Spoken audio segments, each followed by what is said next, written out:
To Rick Seguil. And action. Hey, Jay had a... This is Kirk again. Stress and investment. And action. Hey everyone, it's Dr. Rick from Herbal 411. And Andrea had a question about using medical cannabis or medical marijuana for recreation. It probably should have been a question to me because you're not supposed to use it for recreation as medical marijuana. So you're supposed to use it as a medicine. Medicine has to be dosed properly. Proper dosing of medicine is usually for the medical condition.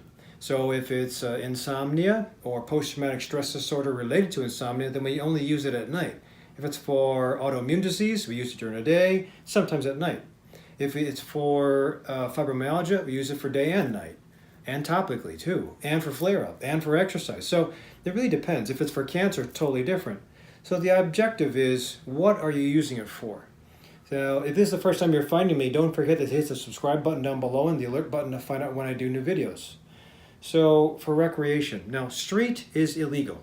To a certain degree, I guess it's tolerated to a certain amount, depending on law enforcement, but I still say it's illegal and you don't know what you're getting. And honestly, I have been challenged before with regards to smoking marijuana not causing cancer, and that's well and good as far as the argument that was given to me, but when you have tar, when you burn a leaf by smoking a flower, you will have tar, and the byproduct of flower burning or burning anything is tar, and if you inhale that in a regular basis from a cigarette, bad. There's an easy corollary that says people who smoke tobacco will have cancer or increased chances of cancer, heart disease, stroke. So if you smoke marijuana, it's a little bit different because the drag is higher and it's held for a longer amount of time. It's not constantly in and out, in and out, in and out. And the thing is, when you compare the inhale of marijuana, you actually keep that contact with the lung sources and the lining of the respiratory tract for a longer amount of time.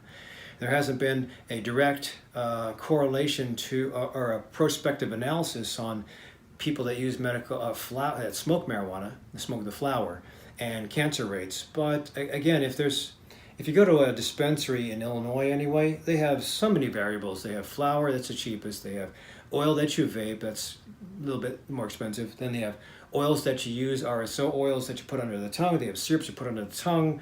They have topicals, they have gummies, they have edibles, they have patches. So there's the farther you get down into the processing, the more expensive.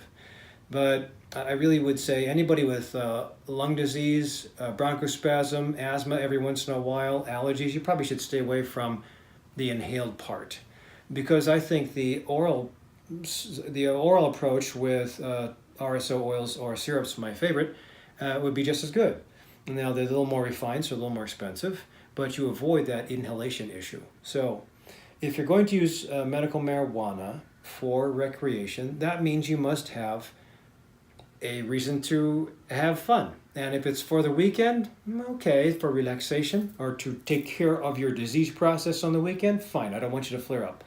Now those of you who think you're going to use medical marijuana every once in a while, but end up doing it every hour to every 2 hours, that is self-medication to the wrong degree. And really, if you're using it that often, you probably have a disease process called anxiety or post-traumatic stress disorder, and you really have to get that taken care of if you're needing that much dosing with a plant or a medicine. Just like medicines that you take by mouth, if you're having to take a medicine every hour, that's a deal breaker. Now, if you have medical marijuana that you inhale or vape, and it makes you feel good every hour to every 2 hours, well, good for you, as long as you're not intoxicated.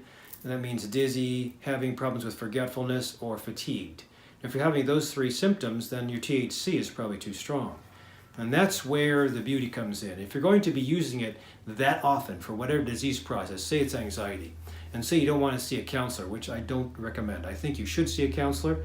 I think you need to get to the root cause, and whether that's positive psychology, walking you backwards in time, hypnosis, guided imagery, it doesn't matter, but you need to have that root cause addressed, even if it means medications and medical marijuana. So, but if you're having to rescue yourself with multiple dosing of the flower, the vape, the oils, the topicals, that means you must be severe. So I believe that if I was that person, or if I was treating that person that, say, truly had PTSD, but the PTSD was firing up all the time, my objective would be to save money. Taking multiple hits all the time would be like using this hammer to hammer in a tiny nail. And I can use this thing to hammer in a tiny nail, but if the tiny nail is about this big, I would rather use this thing. I mean, if you're going to have a problem and you're going to take care of the problem with this, you probably take care of the problem with this properly if the problem is very big. But if the problem is very small, you use the smaller dose and you do it more frequently so you don't have the biggest effects. If I was to put a tiny nail in with this thing, I'll get the nail in, but I'll probably destroy everything else around the nail.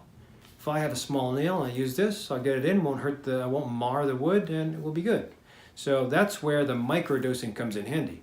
If we have an anxiety issue and you just microdose frequently, 4 times a day, 3 times a day, with a CBD dominant strain of hybrid, or CBD dominant like CBD of 10 and THC of 1, I think that's reasonable because you have a low level. You might have a little THC in you, but just enough THC and CBD combination, because they have an accelerant effect of each other, to get you calm.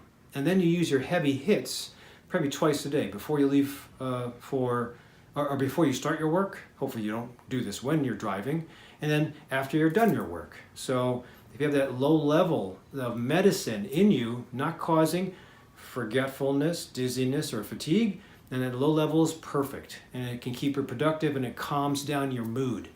But if you need that extra heavy dose, which is I usually call the rescue dose in addition to the maintenance stuff, then the rescue doses can be used heavy as long as you're not driving and as long as you're not dizzy, forgetful, or having fatigue. Then you can use them twice, maybe 3 times a day. The beauty with if you have post-traumatic stress disorder, for example, not regular anxiety, post-traumatic stress disorder, is that when you have this burned in memory in the temporal lobe of the brain, it sometimes will come up at the wrong times and it'll start this massive hurricane and tornado of symptoms because you just keep on thinking all triggered from that little memory.